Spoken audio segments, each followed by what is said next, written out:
Apocalipse, capítulo de número 3, versículo de número 20. Esse texto é dirigido à igreja, ao anjo da igreja em Laodiceia. E antes de fazer a leitura, a igreja se encontrava numa apostasia. Se nós observarmos lá, não precisa projetar para a gente, ou projeta, mas nós não vamos ler. Dos versículos 14, no versículo 14, o próprio Cristo diz que Ele é o Amém. Ele mostra que Ele se torna concordância. Todas as vezes que Jesus vai dizer em verdade vos digo, e quando Ele diz em verdade, significa amém, amém. Ou seja, Ele concorda antes de falar. Entendeu o manto aí? Não dá para a gente ir hoje nisso, mas Ele concorda antes de falar. Que coisa, né? E esse texto vai dizer que Ele vira para essa igreja, a igreja de Laodiceia, e vamos, já está aqui, vamos lá. Ao anjo da igreja em Laodiceia escreve: estas coisas diz o Amém, a testemunha fiel e verdadeira, o princípio da criação de Deus.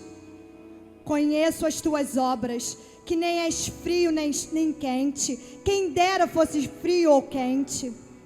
Assim, porque és morno e nem és quente nem frio, estou a ponto de vomitar-te da minha boca. Pois dizes: estou rico e abastado, e não preciso de coisa alguma, e nem sabes que tu és infeliz, sim, miserável, pobre, cego e nu.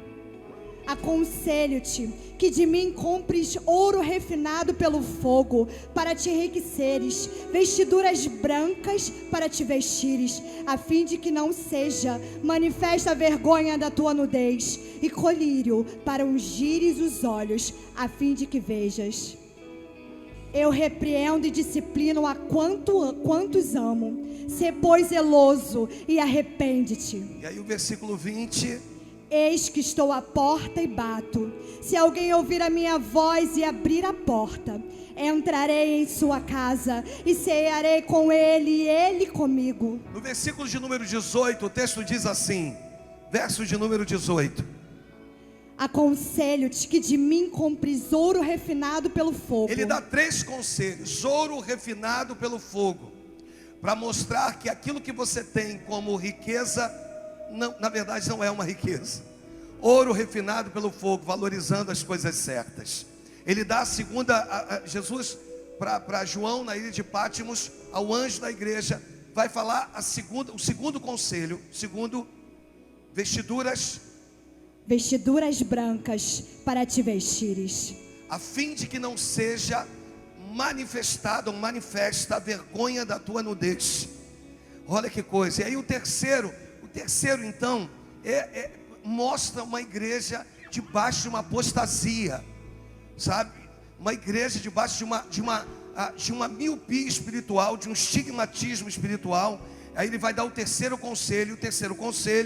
E colírio para ungir os olhos, a fim de que vejas. Esse texto mostra, deixa eu orar, Deus e Pai fala conosco, e eu começo a ministrar daqui por diante. Esse texto mostra para a gente que quando fala de colírio para ungir os olhos, está falando a respeito de pessoas que já têm um nível de caminhada. E nessa caminhada, você já viu tantas coisas, você já ouviu falar de tantas coisas, você já soube de tantas coisas, que agora os seus olhos já não veem mais com a pureza que você via no passado.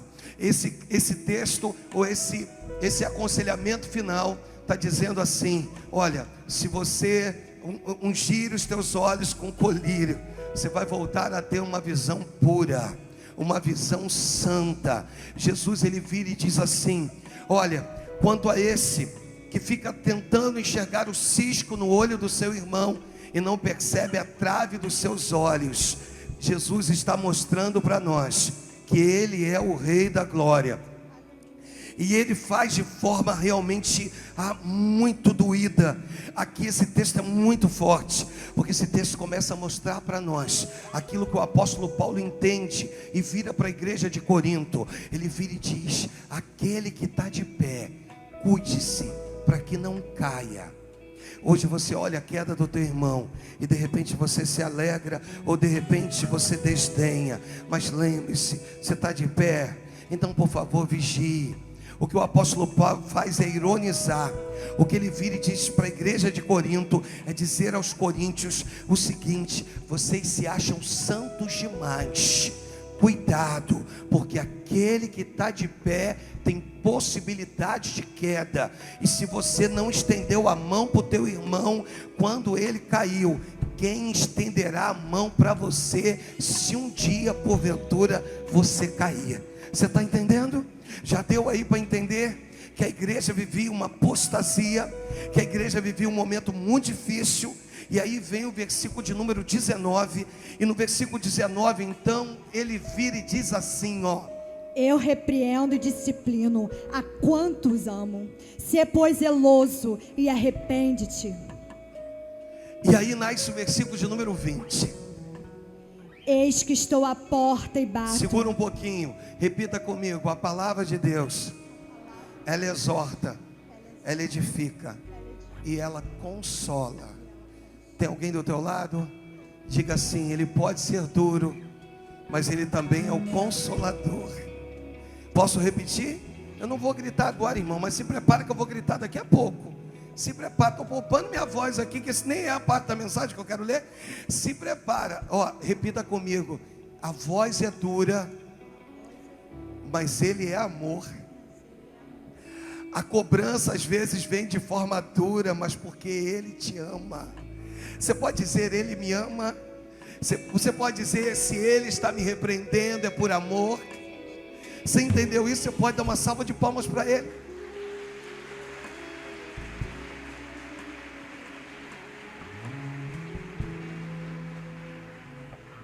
E aí o texto no versículo 20 vira com um versículo consolador. E o texto diz assim: eis que estou à porta e bato. Se alguém ouvir a minha voz e abrir a porta, entrarei em sua casa e cearei com ele e ele comigo. Lê mais uma vez, Márcia. Eis que estou à porta e bato. Se alguém ouvir a minha voz e abrir a porta, entrarei em sua casa e cearei com ele e ele comigo. Nós temos a versão NVT, esse mesmo texto, que diz assim: preste atenção, estou à porta e bato. Se você ouvir a minha voz e abrir a porta, entrarei e junto faremos uma refeição como amigos. Vamos ler de novo, vai.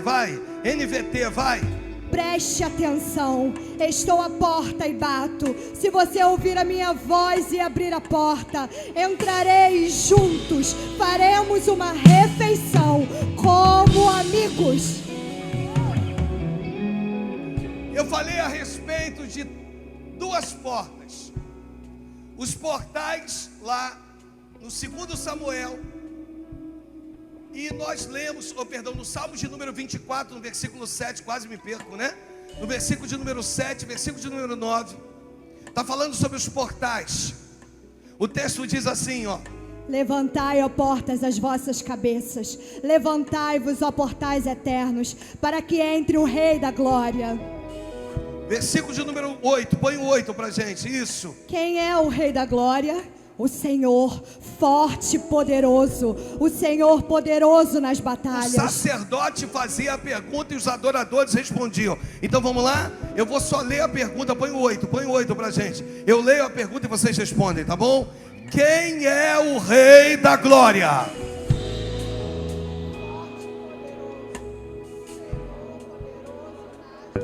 Vocês estão pegando, vou show de novo. O sacerdote dizia, os sacerdotes: quem é o Rei da Glória?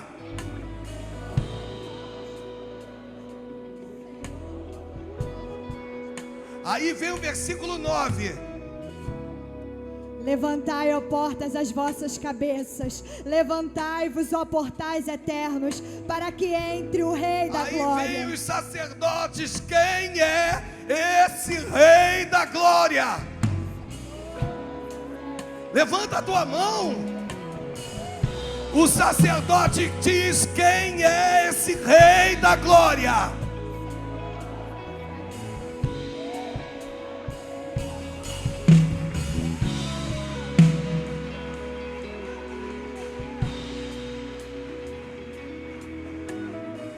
Os primeiros portais eram do Hades. E a gente entendeu então que Jesus ressuscita, desce ao inferno, chega diante dos portais, ou seja, as portas estavam fechadas. Se tinha alguém que não queria que Jesus entrasse e tinha os seus motivos, era Satanás. Só que quando ele se apresenta, os portais não podem prevalecer contra o Rei da Glória. Você está entendendo? Diga amém. Quando Jesus se apresenta no Hades, os portais se abrem. Você pegou isso no teu espírito? Os portais se abrem, versículo 7. Isso Davi. E aí no 9 repete o texto novamente. E aí fala do segundo portal, que é a porta, os portais do paraíso. Que quando Jesus, então ele vira e diz: está consumado. Pai, em suas mãos eu entrego o meu espírito. Os portais ou a porta do paraíso se abre. Por que se abre? Porque fazia parte de um propósito de Deus. Eu lembro de um jovem que chega para Jesus e diz assim: bom mestre, que farei para herdar o reino? Jesus responde com uma pergunta e diz: por que tu me chamas de bom? Tu não sabe que bom não tem ninguém senão o Pai que está no céu? Jesus, repita comigo: Jesus, com fé, nova unção, Jesus não se permitiu ser chamado de bom. Aí pergunta assim: por que, pastor? E eu te respondo: bom é aquele que cumpre o propósito. Ele não podia ser chamado de bom enquanto não chegasse na cruz do Calvário. Você entendeu? Então tem alguém do teu lado, vira para ele, vira para ela e diz: aprenda a cumprir o propósito que o Pai estabeleceu na tua vida. Olha para ele e diz assim: Deus tem um propósito contigo. Vai com amor, diga: Deus tem um propósito na tua vida. Deus tem um propósito contigo.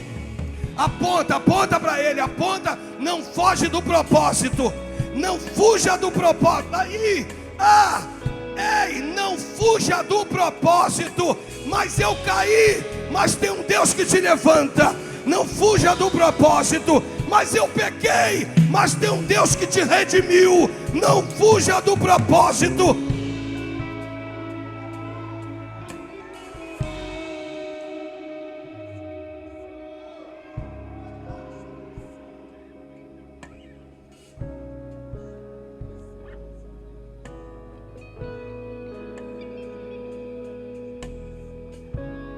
Tem uma coisa linda, rapaz. O cara tenta se desviar e não consegue. Vai para o mundo, vai para as baladas aí da vida. Chega na balada, tem alguém que vem e diz assim: rapaz, você é diferente. Você tem um brilho diferente. Não sei. Tu está no nosso meio. Inclusive aqui é até a roda dos escarnecedores, mas você é diferente. Vira para a pessoa. Eu sei que fica chato isso toda hora, mas por favor, ela precisa ouvir. Diga: você é diferente.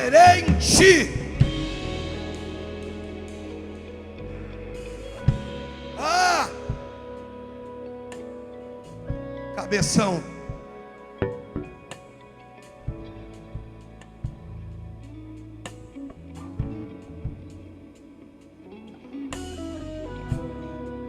Cabeçuda, desculpa.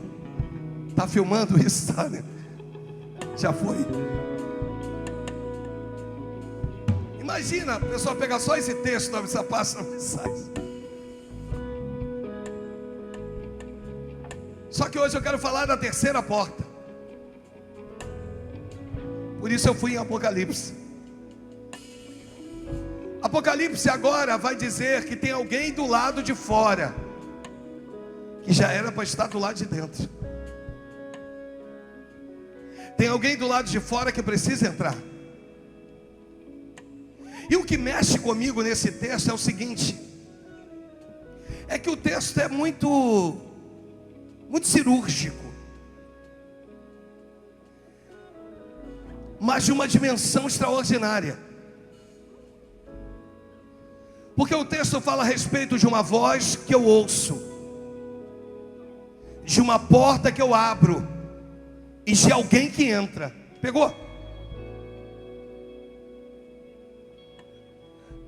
eu ouço as batidas,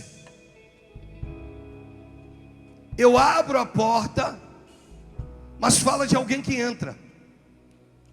Eu já estou do lado de dentro, mas tem alguém do lado de fora que precisa entrar. Isso é óbvio. Tem alguém batendo para entrar. E do lado de dentro, bem do lado de dentro, eu estou acostumado com o ambiente que eu vivo. Eu estou acostumado com os cômodos de dentro da minha casa. Eu sei quantos passos tem do meu quarto para a minha cozinha, para a minha sala, para o quarto dos meus filhos. Se acabar a luz, não tem problema, eu vou tateando, eu conheço o ambiente. O que eu quero saber é o que acontece depois que ele entra. O que acontece quando você abre os portais? Existem pessoas vivendo em crise porque não tem aberto os portais. Você acha que você abriu, só que se você tivesse aberto, o texto não estaria dizendo assim: estou à porta e bato. Se o texto vira para alguns e diz: eu estou à porta e bato, significa que tem alguém do lado de fora que já era para estar do lado. Deixa eu repetir isso para tu pegar no teu espírito. Está dando errado porque tem alguém do lado de fora que já era para estar do lado de dentro. Não tem fluído porque tem alguém do lado de fora que já era para estar do lado de dentro. Por isso que não está dando certo. O que é isso, pastor? Tu é um aqui e tu é outro do lado de fora. Tu é um na comunhão dos santos e você é outro fora da comunhão dos santos. Porque quando ele entra na casa, algo vai ser transformado. Quando eu permito que de fato ele entre, algo vai mudar. Então deixa eu repetir para você, vai doer um pouquinho agora. Dói um pouquinho, apanhar dói, mas é extremamente necessário. Esse é o motivo que as coisas estão travadas. Esse é o motivo que algumas coisas não funcionam. Porque tu tem deixado do lado de fora quem tem que estar do lado de dentro. Quando ele entrar, e ele vai entrar, diga amém por isso, o nível de transformação vai acontecer a partir desse momento. A pergunta que eu me faço é: depois que ele entra, automaticamente a porta se fecha. Então repita comigo: quando eu abro, ele entra e a porta é fechada. Agora pergunta para o teu irmão o seguinte: o que acontece do lado de dentro da casa, além da refeição de uma conversa entre amigos? Quais são os pormenores quando tu abre? Quais serão os pormenores quando você abrir a porta? O que vai acontecer? É isso, Márcia. É o que vai acontecer. O que vai acontecer quando a porta fechar? Qual é o nível de milagre? O que vai acontecer quando você abrir a porta, ele entrar e você fechar?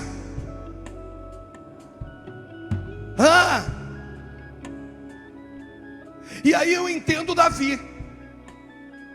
Porque se nós formos, vou dar uma passada lá de forma breve, no segundo livro do profeta Samuel, no capítulo 6, no versículo 12 desse texto, vai dizer o seguinte: então avisaram a Davi dizendo: o Senhor abençoou a casa de Obed-edom e tudo quanto tem. Só o 12. Por amor da arca de Deus. Foi, pois, Davi com alegria e fez subir a arca de Deus da casa de Obed-edom, a cidade de Davi. Ele tem uma cidade, pastor Eduardo. Ele dá o nome de cidade de Davi. Repita comigo: a cidade de Davi era grande.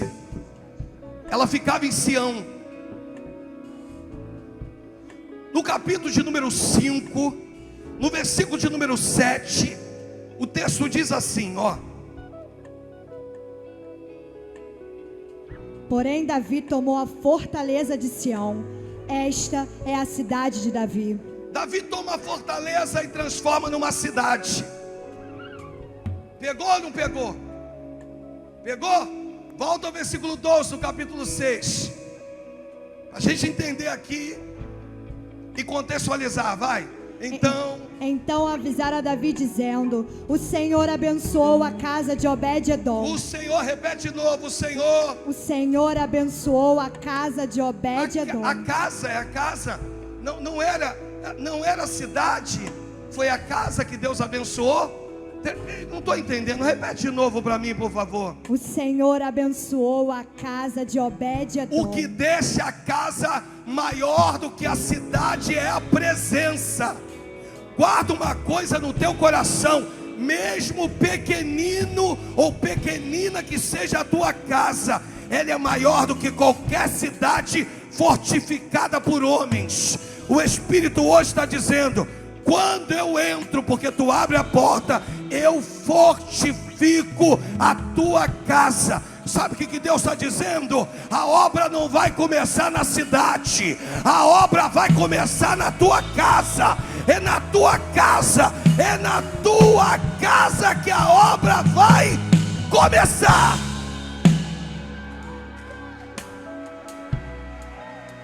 Tem gente que quer fortificar a cidade e não quer fortificar a casa. Repita comigo: primeiro a minha casa. Vira para o teu irmão e diz assim: primeiro Deus está mandando fortificar a tua casa. Paulo vai dizer: quem não governa bem a sua casa, não pode governar a casa do Pai. Se tu não governa bem a tua casa, tu não tem qualificação para governar a casa do Pai. Deixa eu repetir porque dói. Se tu não tem as qualidades, os pré-requisitos para governar a tua casa, tu nunca irá governar a casa do Pai.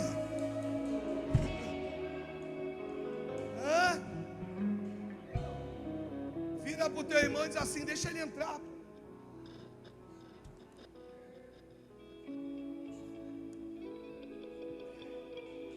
Repita comigo: é pequena, mas tem a presença. É simples, mas tem a presença. Não tem nem ar-condicionado, pastor, mas tem presença. Eu estou trabalhando com ventilador, tem que dividir todo mundo por mesmo ventilador, mas tem a presença. Tem a presença. Se tem a presença, o teu presente não define o teu futuro. Está todo mundo junto num cômodo só, pastor. É um ventilador. Todo mundo vai tomar banho toda hora. A gente entra no chuveiro e parece que sai com mais calor do que antes. A água da caixa d'água está aquecida, pastor. O senhor não tem noção. Está duro o negócio, mas tem a presença. Diga assim: mesmo em meio às minhas dificuldades, se eu estabelecer a presença de Deus dentro da minha casa, ela será maior que qualquer cidade fortificada por homens.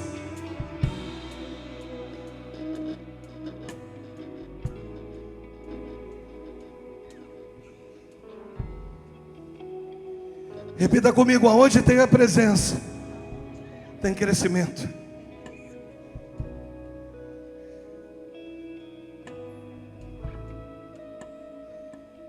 Algumas pessoas vão dizer: por que não acontece nada na casa de Abinadab, com tantos anos da Arca da Aliança lá? Olha para mim. Porque não era o propósito de Deus que acontecesse nada. Para de olhar para a casa do teu irmão, para a vida do teu irmão. De repente tem um carro lindão do lado de fora, mas não tem paz. De repente dá uma impressão de um emprego estruturado, mas não tem o que tu tem, a presença. Para de olhar para o pasto do teu irmão. Dá uma impressão que é, mas não é. Igual o Denorex.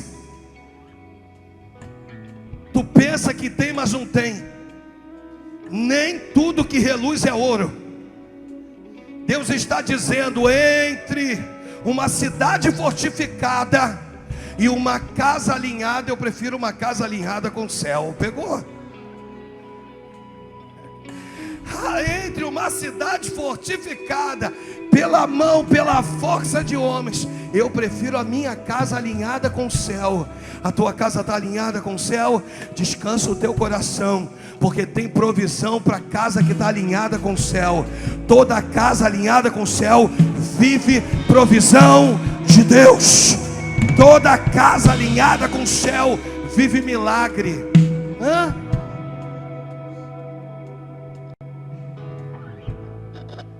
Você reparou que quando o Senhor fala com Moisés que ungisse os umbrais das portas, dá uma ordem para que eles fiquem do lado de dentro. Toda casa que tem a presença, irmão, tem proteção. Posso falar para você? Tem uma canção que se mistura com o texto bíblico.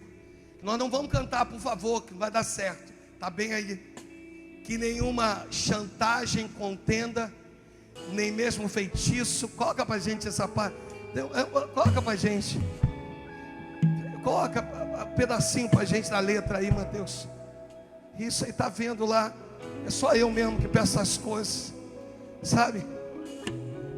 É um Deus que, ainda que os anjos não venham te servir, Ele se levanta do trono, sabe?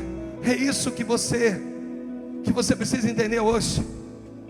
Volta os textos para cima, volta. Estou quase cantando, mas não vou cantar porque eu não sei cantar. Ainda que minha casa não seja tal para com Deus, contudo estabeleceu comigo. Vamos ler. Não dá para cantar, mas ler dá, não dá? Dá para ler, vamos lá. Volta de novo. Vamos lá, vamos na função. 1, 2, 3, vai.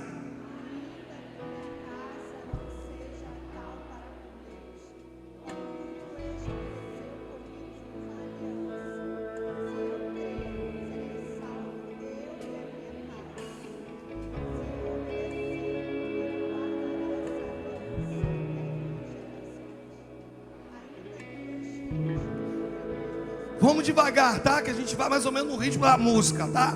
Volta o refrão antigo. Isso. Diz mais ou menos isso, né? A canção.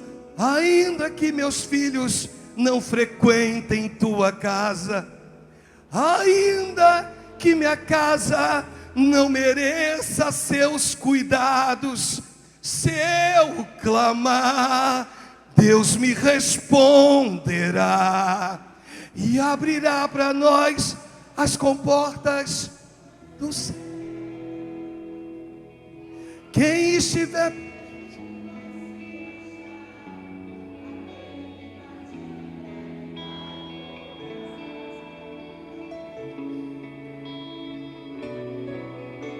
porque Deus é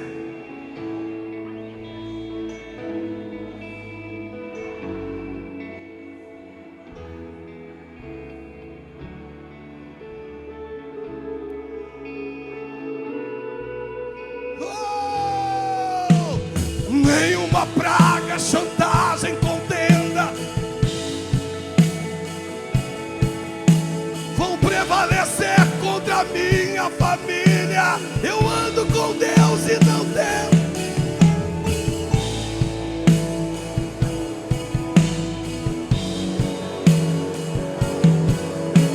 Muralhas de fogo,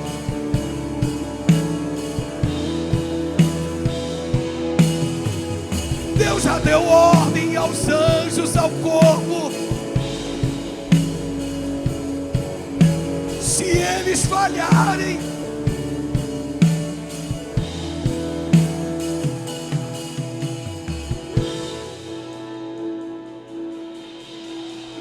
Deus é.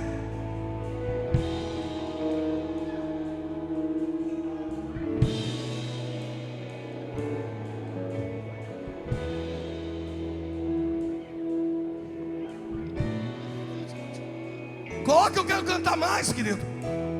Só sei cantar lendo. Nenhuma praga. São os músicos que erraram, fomos nós não. Eu ando com Deus e não o filho querido.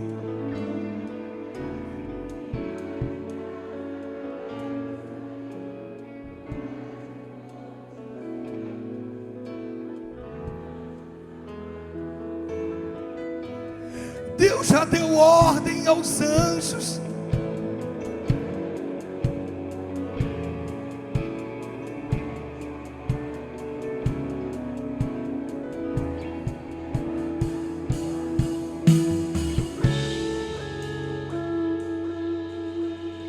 Deus é fiel. Você pode apontar para o alto. Deus. Você pode dizer mais uma vez. Deus. Você pode dizer de novo para a gente encerrar. Deus é.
Que ruja o...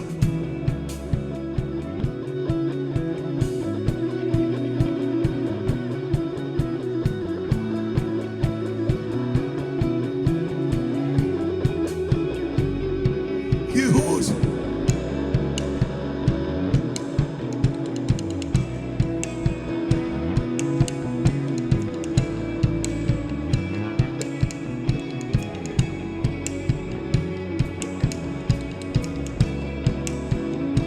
Irmãos, eu sou movido pelo Espírito.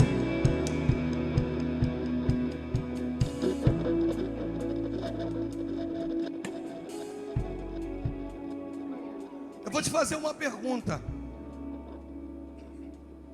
Aonde num ambiente democrático vence a maioria?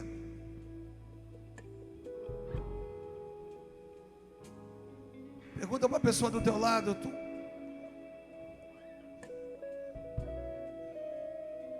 Você suportaria mais 2 dias?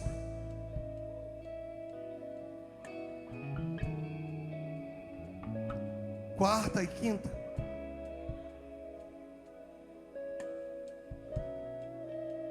Pergunta, diga assim: você suporta mais 2 dias?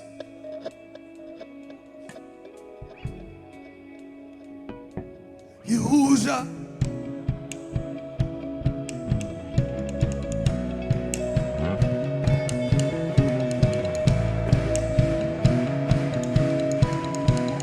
Fica de pé, fica de pé.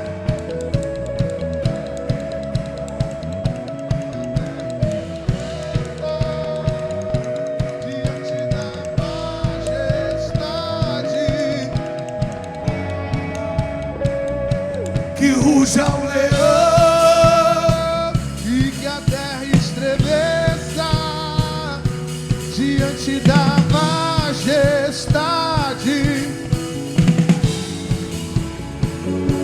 Que ruja o leão e que a terra estremeça diante da majestade.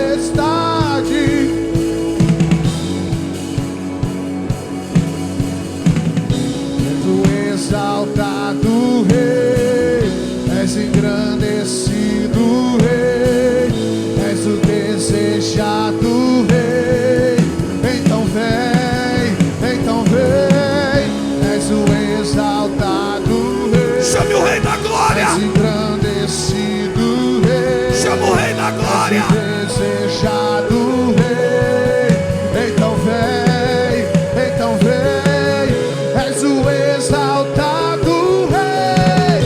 És engrandecido Rei. És o desejado Rei.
estremeça diante Pra gente terminar esse culto assim, ó. majestade de Jesus,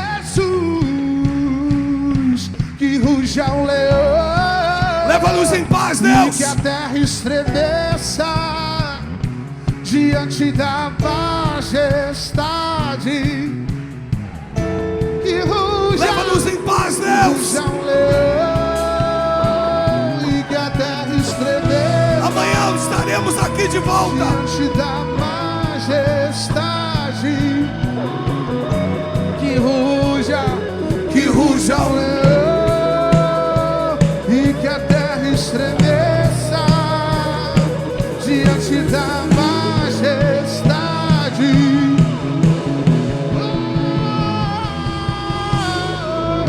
Que o amor de Deus o Pai, que a graça do nosso Senhor e Salvador Jesus Cristo e a comunhão do Espírito Santo seja com todos vocês,